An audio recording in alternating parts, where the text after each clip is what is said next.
چی لە جوانی شارێ بکەمایی بێدرەما و کوەڕوشان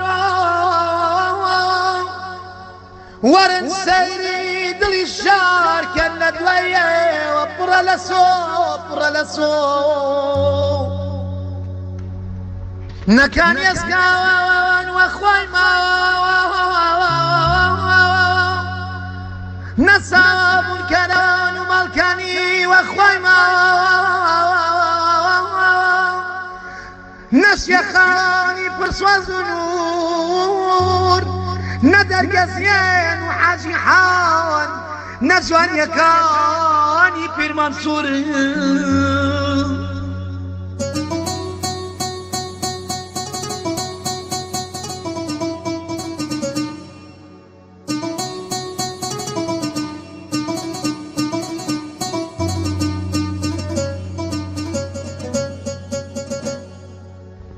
وەرنەوە چراکانی شار بەرازی دووکەنەوە شار پڕ لە مۆسیقا و شیعر و دراما و شانۆکەنەوە شار بێنەوە وێرانەیە بێگوەرانی مۆسیقایە بێکوار و مەجلیسی گەرمە بێشان و بێدرەمایە لەو ڕۆژەوەیەوە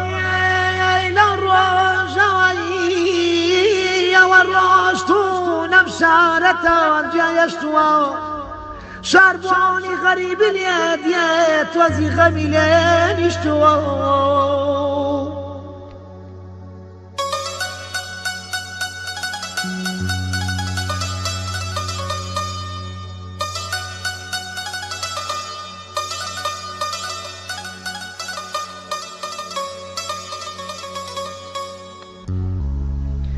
نەسەر چنار وەکو جاران پڕ لە کۆڕیەوەرانە نەباخی گشتی پڕگوڵان نازمانی پڕبەرانە کوانیە دەنگی قادر کابان کوا ڕەشوڵ و دیلانی شاور کوانە ڕۆزی ماومەیارە ئاوی سازگاری سەرچنەوەڕ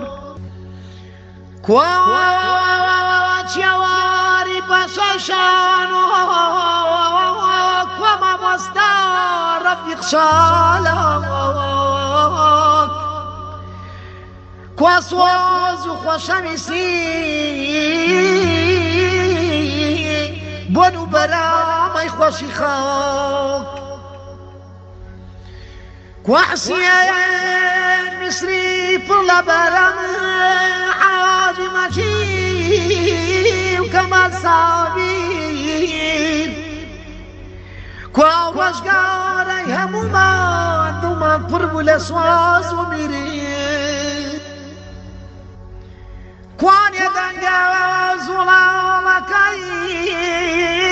عوسمان عەلی ئیبراهیم خەیات کوا مامۆستا شێرکۆی مەلیکی شیعر تاموچێژی شەمی بەرەوت کواوەتیە مەقەرەزی کوا ئەحمەد شەماڵی سەر شەقام کوانی حەمە نەرگزی شار کوانی حەمە جەزای مەقام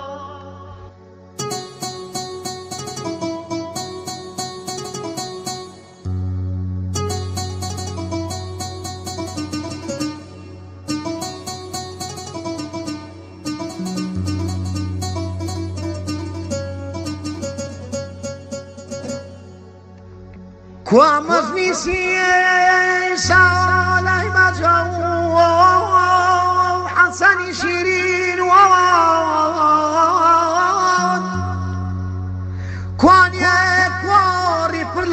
و نکتۆپیەکەنی نیشان کوانێ سلێمانی جاران نەچەند فلکە جوانەکانی دوژمنانی کوەستی کەوێ چێر بێچاری نەحەزانی کو عەباسیە بوشوارە تابو چێژی کە باو بەکەی سلەیمانی سوێند دەدەم توە خوایە تۆش وەک ئێمە بیری قالە و شەبەب ناکەی